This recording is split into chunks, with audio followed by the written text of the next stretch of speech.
কেমন আছেন সকলে? আশা করছি সকলে ভালো আছেন। অনেক দিন বাদ আপনাদের সাথে আবার দেখা হচ্ছে। তো আজ এসেছি বৈষ্ণব পদাবলী থেকে কিছু পড়ব। একটি পদ আছে যেটি হচ্ছে অভিসার পর্যায়ের পদ, যার প্রথম যে লাইন সেটা হচ্ছে এঘোর রজনী মেঘের ঘটা কেমনে আইলো বাটে। এটা আমরা আলোচনা করব যতটা সম্ভব। যদি কোথাও কোনো সমস্যা থাকে তাহলে অবশ্যই বলবেন। শুরু করা যাক। এঘোর রজনী মেঘের ঘটা কেমনে আইল বাটে, আঙিনার মাঝে বধূয়া ভিজিছে দেখিয়া পরাণ ফাটে। সই কি আর বলিব তোরে, কোন পুণ্যফলে সে হেন বধূয়া আসিয়া মিলিল মোরে। ঘরে গুরুজন ননদি দারুণ বিলম্বে বাহির হইনু, আহা মরি মরি সংকেত করিয়া কত না যাতনা দিনু। বধূর পীড়িতি আরতি দেখিয়া মোর মনে হেন করে, কলঙ্কের ডালি মাথায় করিয়া আনল ভেজাই ঘরে। আপনার দুঃখ সুখ করি মানে আমার দুঃখের দুঃখী, চণ্ডীদাস কহে বধূর পীড়িতি শুনিতে জগত সুখী। অর্থাৎ চণ্ডীদাসের একটি পদ বৈষ্ণব পর্যায়ে, বৈষ্ণব পদাবলীর অভিসার পর্যায়ের একটি পদ। তো এখানে বেশ বিশেষ করে বলছেন তিনি রাধিকার বিষয়ে, রাধিকার ক্ষেত্রে বলছেন যে মানে বিশেষ করে যে কলকাতা বিশ্ববিদ্যালয়, আমরা সকলেই তার নাম চিনি। কলকাতা বিশ্ববিদ্যালয়ের সংকলনে এটি একটি রসদাগারের পদ হিসেবে চিহ্নিত হয়েছে। আমি বেশ কিছু জিনিস এখানে আমি লিখে রেখেছি, সেগুলোকে আমি বলার চেষ্টা করব। যে এই যে পদটা, এর প্রধান যে বৈশিষ্ট্য সেটা হলো যে এখানে অভিসার নাকি রাধার নয়। প্রথম বলছিলাম কিন্তু শেষমেশ আমি বলছি এটা কিন্তু রাধার নয়, কৃষ্ণের এটা অভিসার। শ্রীমতী রাধা তার সখীকে ডেকে বলছেন যে এই ঘোর অন্ধকার রাত্রি আর মেঘের এত ঘন ঘটা, মানে প্রাকৃতিক যে বিপর্যয়, সেই ক্ষেত্রে বলছে যে কৃষ্ণ কেমন করে তার জন্য এই পথে নেমেছেন, অভিসার করবেন, একে অপরের সঙ্গে মিলিত হবে, তারা দেখা করবেন, কথা বলবেন। তো সেই ক্ষেত্রে বলছে যে এই বিরামহীন বৃষ্টিতে তারই উঠোনে দাঁড়িয়ে কৃষ্ণকে ভিজতে দেখে শ্রীমতী রাধার প্রাণ কষ্টে ফেটে যাচ্ছে।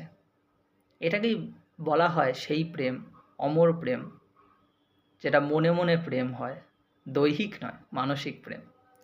তো বলছে যে তিনি সখীকে বলছেন যে বহু পুণ্যের ফলে হ্যাঁ কৃষ্ণের মতো প্রেমিক তার সঙ্গে মিলিত হতে এসেছেন, এটা তার ভাগ্য, রাধিকার ভাগ্য। শ্রীমতী রাধার ঘর তো নিরানন্দের, তার ঘরেতে গুরুজন রয়েছে, ননদ ননদী সবাই রয়েছে। তবুও এতজন থাকার পরেও কৃষ্ণের সাথে একটা সম্পর্কে আবদ্ধ হওয়া সেই সময়কার সময় তো একটা বিশাল ব্যাপার, মানে ভাবা যায় না, কল্পনা করা যায় না। তো বলছে যে সবার চোখ এড়িয়ে বাইরে বেরোতে তাদের দেরি হয়ে গেছে তার, কারণ অনেকজন মানে একান্নবর্তী পরিবার তখনও সেই সময়কার বহন করে। তো সেই ক্ষেত্রে সবাইকে ফাঁকি দিয়ে অন্যর সাথে দেখা করা এটা বিশাল ব্যাপার, সাহসের ব্যাপার। তো অথচ তিনি নিজেই প্রথমে কৃষ্ণকে মিলনের ইশারা করেছিলেন, তো যার জন্য কৃষ্ণকে এত কষ্ট পেতে হচ্ছে। যে অর্থাৎ প্রেমের মধ্যে কষ্ট থাকবে না এটা হতে পারে? এত সহজে কি প্রেম মেলে? তাই না? কৃষ্ণের প্রেমের যে আকুলতা, সেটার জন্য রাধার মনে হয়েছে যে তিনি কলঙ্কের ডালি মাথায় নিয়ে সমস্ত ঘরে আগুন লাগিয়ে দেবে, উজাড় করে দেবে, শুধু একজনকে পাওয়ার জন্য। ভাবা যায় আমাদের মধ্যে এরকম ব্যাপারটা আছে কিনা জানি না। তো তখনকার সময় মানে প্রেম এরকমই যে তখন কাউকে মানে না, প্রেম যখন হয় না তখন কাউকে মানে না, তখন সমস্ত বাধা সমস্ত কিছু তুচ্ছ মনে করে, মানে আপন করে। এটা একটা বিশাল ব্যাপার, আমাদের সাধারণ মানুষের মধ্যে সেটা কি বুঝবো বলে মনে হয় না। তো বলছেন আগুন লাগিয়ে দেবেন। রাধার প্রতি কৃষ্ণের যে প্রেমের গভীরতা এমনই যে রাধার জন্য নিজের দুঃখকে তিনি দুঃখ বলে মনেই করেন না, বরং রাধার দুঃখেই তার দুঃখ। কি বলছে যে রাধার প্রতি কৃষ্ণের প্রেমের যে গভীরতা রয়েছে সেটা এমনই যে রাধার জন্য নিজের দুঃখকে তিনি নিজের দুঃখটাকে মনে করে না, সে কিছুই মনে করে না সেখানে, সামান্য জিনিস, বরং রাধার দুঃখটাই কৃষ্ণের আসল দুঃখ। আসলে তিনি শ্রীমতী রাধার দুঃখের সমব্যথী, এবং তাই পদকর্তা চণ্ডীদাস জানাচ্ছে যে কৃষ্ণের এমন প্রেমের কথা শুনে জগৎ ধন্য হয়। তো সত্যি কথা বলতে দুজন দুজনার যে মিলন, এখানে কিন্তু দৈহিক মিলন নয়, বারবারই বলা হচ্ছে, এটা কিন্তু মানসিক মিলন। এই প্রেম নরনারীর মানে এটা হচ্ছে ভক্তের সাথে ভগবানের একটা প্রেম। মানব মানবীর যে প্রেম আর ভক্ত ভগবানের প্রেম দুটোর মধ্যে আলাদা। এই যে মিলন হওয়ার কথাটা বলা হচ্ছে, এই মিলন মানে সেই মিলন অর্থে নয়, এই মিলন হচ্ছে একে অপরের পরিপূরক, মানে মিলিত হওয়া মানে হচ্ছে কি মনের সাথে মন বা প্রাণের সাথে প্রাণ বাঁধা পড়ে যাওয়া, সেটা।